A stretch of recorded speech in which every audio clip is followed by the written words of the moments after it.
Imagine staring into a mirror that doesn't just reflect light but time itself, peering not at your own face but into the infancy of the universe when existence was still wrapping itself around its first breath. That's precisely what the James Webb Space Telescope was built to do. But what it found when it looked deeper than anything before, it wasn't infancy, it wasn't the cosmic cradle. It was a contradiction, a cosmic impossibility. And what it saw, what it revealed to us, has not just stunned astronomers, it has shaken the very skeleton of modern physics. For decades, scientists believed they had a pretty solid grasp on how the universe evolved. First came the Big Bang, then a dark age, followed by the slow, methodical birth of stars, galaxies, and eventually life. The further back we look, the simpler things should be. Basic particles, faint hydrogen clouds, chaotic, unformed space. But when Webb turned its golden mirrors toward a remote and supposedly quiet sector of the sky, one of those vast black stretches where we expected little more than darkness, it captured something that should never have existed at that time. Fully developed galaxy, not a hazy blob or scattered gas, but a complex rotating system of stars complete with spiral arms and a monstrous black hole at its heart. Not just formed, but thriving. This was not a fluke. As data poured in, more galaxies emerged from that primordial shadow, fully structured, chemically mature, gravitationally stable. It was as if the cosmic clock had jumped ahead, skipping billions of years of slow evolution and landing in an era of impossible maturity. And with each observation, one terrifying question began to echo louder in scientific circles. What if everything we thought we knew about the beginning is wrong? When the Webb telescope first captured the image of what now seems to be an impossibly mature galaxy sitting over 13 billion light-years away, it was expected to be another faint, ancient smear of light barely distinguishable from background noise. But instead, what stared back was nothing short of architectural elegance. Spiral arms wrapped like ribbons of starlight, dense star clusters orbiting in harmony, and a dense core pulsing with energy.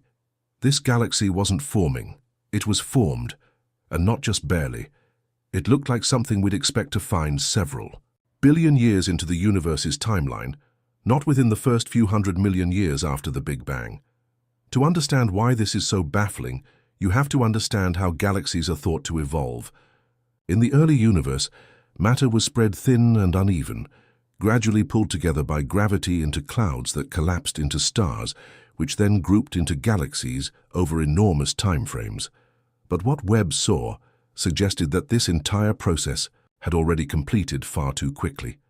That galaxy hadn't just taken shape, it had thrived. The laws of astrophysics didn't allow this. It was like finding a fully grown ancient redwood tree sprouting from freshly planted soil. Even more puzzling was that this wasn't an isolated phenomenon. Webb uncovered multiple examples, galaxies across different regions of the sky, all displaying levels of organization, complexity, and maturity that were flat out impossible according to our current understanding of cosmic timelines. And this wasn't just a glitch in the telescope. The instruments were working perfectly. What wasn't working was the framework of our theories. Once astronomers analyzed the spectral data, the fingerprint of light that reveals the elements within these galaxies, they were hit with another shock. Wave! Not only did these galaxies exist, but they contained the chemical signatures of elements that shouldn't have been there yet. Oxygen, carbon, even iron. These elements don't come from nowhere. They're forged in the hearts of massive stars and only released into the cosmos through supernova explosions. That process takes time. First-generation stars called population 3 stars burn hydrogen and helium. Then they die, scatter their contents, and eventually second-generation stars are born enriched with heavier elements. That entire sequence should have taken hundreds of millions, if not billions of years. But here they were, galaxies less than 400 million years old, showing signs of multiple generations of stellar death and rebirth. That would mean that not only had the first stars formed and died, but that the cycle had already repeated more than once.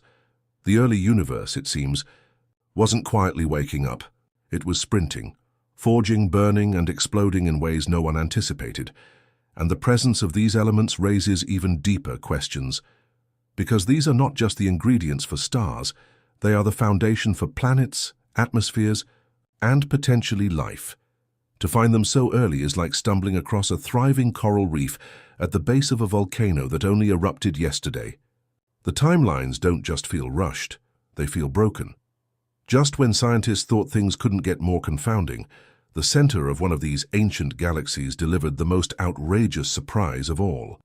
Nestled deep within its core was a supermassive black hole estimated to weigh over 1 billion times the mass of our Sun. In today's universe, that would be incredible, but in the early universe, that's not just unlikely, it's cosmologically absurd. You see, black holes are thought to grow gradually. They begin as the remnants of massive stars, then feed over billions of years by consuming gas, dust, and other stars. Even the most optimistic simulations with accelerated growth models and non-stop feeding can't explain how such a colossal black hole could form within 400 million years of the Big Bang. It would be like finding a fully grown adult who was born just an hour ago. The math doesn't work. And yet, there it was.